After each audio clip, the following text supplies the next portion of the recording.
भारत ने जब कश्मीर का विशेष दर्जा खत्म किया तो मलेशिया और तुर्की दो ऐसे देश थे जिन्होंने पाकिस्तान का खुलकर साथ दिया।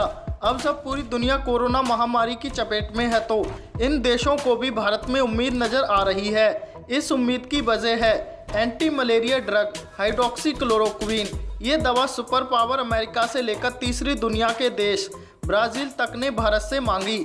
अब इस कड़ी में पाकिस्तान को अपना सच्चा दोस्त बताने वाले मुस्लिम बहुल्य देश मलेशिया और तुर्की का नाम भी जुड़ गया है।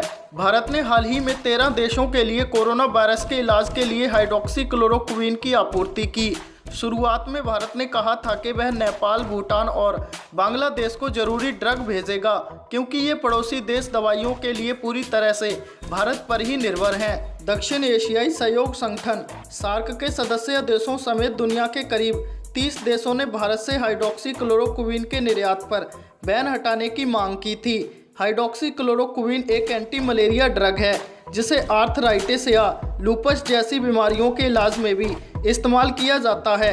हालांकि कुछ चीनी और फ्रांसीसी शोधकर्ताओं के हाइड्रोक्सीक्लोरोक्विन के कोरोना के इलाज में असरदार होने की बात कही तो दुनिया भर के देशों में इस ड्रग को पाने की होड़ मच गई।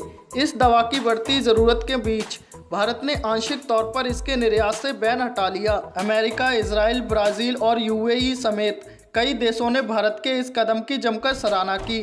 ब्राज़ील के राष्ट्रपति जैर बोल्सोनारो ने तो इसकी तुलना संजीवनी बूटी से कर दी।